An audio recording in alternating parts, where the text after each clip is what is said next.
शिवानी ने आज कई दिनों के बाद फेसबुक खोला था। अंजाम के कारण उसने अपने स्मार्टफोन से दूरी बना ली थी। फेसबुक ओपन हुआ तो उसने देखा कि 35-40 फ्रेंड रिक्वेस्ट पेंडिंग थी। उसने एक के बाद एक सबको देखना शुरू कर दिया। तभी उसकी नज़र एक ऐसे लड़के की रिक्वेस्ट पर ठहर गई। उसका नाम राकेश था। बड़ा स्मार्ट और हैंडसम दिख रहा था। अपनी डीपी में शिवानी ने उसके बारे में पता करने के लिए उसकी प्रोफाइल खोलकर देखी तो वहाँ उस पर एक रोमांटिक शेरो शायरी और कविताएं पोस्ट की हुई थी। उन्हें पढ़कर वो इम्प्रेस हुए बिना नहीं कर पाई और रिक्वेस्ट एक्सेप्ट कर ली। अभी उसे राकेश की रिक्वेस्ट एक्सेप्ट किए हुए कुछ ही देर हुए थे तो उसके मैसेंजर का नोटिफिकेशन के साथ बजा। उसने चेक करा तो वो राकेश का मैसेज था। उसने उसे खोलकर देखा तो उसमें राकेश ने लिखा था, थैंक यू वेरी मच। वो समझ गई थी कि वो क्यों थैंक्स कह रहा है। फिर उसे मज़े के लिए उसने रिप्लाई किया, थैंक्स किस लिए। उधर से तुरंत जवाब आया, मेरी रिक्वेस्ट एक्सेप्ट करने के लिए। शिवानी ने कोई जवाब नहीं दिया, बस एक स्माइल वाला स्टिकर पोस्ट कर दिया और फिर मैसेंजर बंद कर दिया। वो नहीं चाहती थी कि एक ही दिन में किसी अनजान से ज़्यादा खुल जाए और फिर वो घर के कामों में व्यस्त हो गई। अगले दिन उसने अपना फेसबुक खोला तो राकेश के मैसेज नज़र आए। राकेश ने उसके कई रोमांटिक कविताएं भेज रखी थी। उन्हें पढ़कर उसे बड़ा अच्छा लगा। उसने जवाब में फिर से स्माइल वाला स्टिकर सेंड कर दिया। थोड़ी देर में राकेश का रिप्लाई आ गया। उसमें उसकी हॉबीज़ के बारे में पूछ रहा था। उसने राज को अपना परिचय दे दिया। उसका परिचय जानने के बाद राज ने अपने बारे में बताया कि वो बीटेक कर रहा है और वो जल्दी उसकी जॉब लग जाएगी। और फिर इस तरह से दोनों के बीच चैटिंग का सिलसिला चलने लगा। शिवानी को अब उसके मैसेज का इंतज़ार रहने लगा।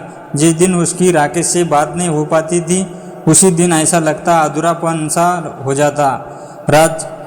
राकेश की उसकी ज़िंदगी की आदत बनता जा रहा था। आज रात फिर वह शिवानी राकेश की चैटिंग कर रही थी। इधर उधर की बातें होने के बाद राकेश ने शिवानी से कहा, यार हम सब कब तक यूं ही फेसबुक पर बातें करते रहेंगे। यार मैं तुमसे मिलना चाहता हूँ, प्लीज़ कल मिलने का प्रोग्राम बनाओ। शिवानी खुद से मिलना चाहती थी और वो एक तरह से उसके दिल में ही बात कह दी थी, लेकिन पता नहीं क्यों वो उससे मिलने की डर रही थी। शायद अनजान होने का डर। वो शिवानी के यही बात राकेश के कह दी। अरे यार इसलिए तो मैं कह रहा हूँ कि हमें मिलना चाहिए। जब हम मिलेंगे तभी तो एक दूसरे को जानेंगे।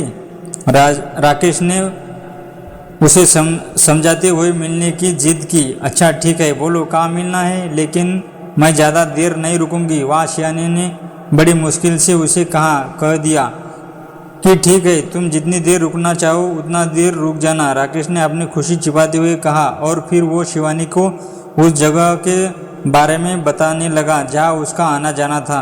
अगले दिन शाम को 7 बजे शहर में कोने में एक सुनसान जगह पर एक पार्क में, जहाँ सिर्फ प्रेमी जोड़े जाना पसंद करते थे।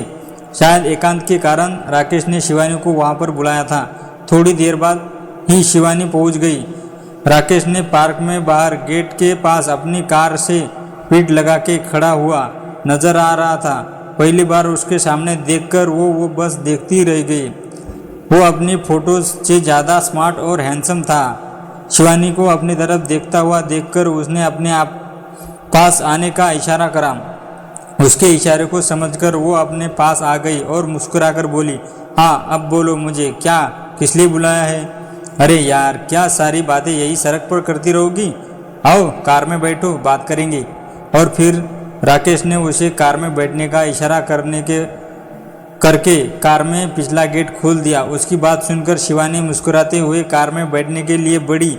जैसे ही उसने देखा कार में बैठने के लिए अपना पैर अंदर रखा तो उसने वहाँ पर पहले से एक आदमी बैठा हुआ नजर आया।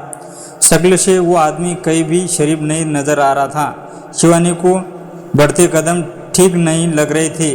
वो पलटकर राकेश से पूछने ही जा रही थी कि ये कौन है। तभी उस आदमी ने उसका हाथ पकड़कर अंदर खींच लिया और बाहर से राकेश ने अंदर उसे अंदर धक्का दे दिया। ये सब कुछ इतनी तेजी से हुआ कि वो संभल भी नहीं पाई और फिर अंदर बैठे आदमी ने उसका मुंह कसकर दबा लिया ताकि वो चीखे ना पाए। उसके हाथों पर राकेश ने पकड़ लिया। अब वो ना ही तो हिल सकती है ना ही कुछ चिल्ला सकती है। और तभी कार से दूसरा खड़ा एक आदमी कार में आके ड्राइविंग सीट पर बैठ गया और कार स्टार्ट करके तेजी से आगे बढ़ा दी।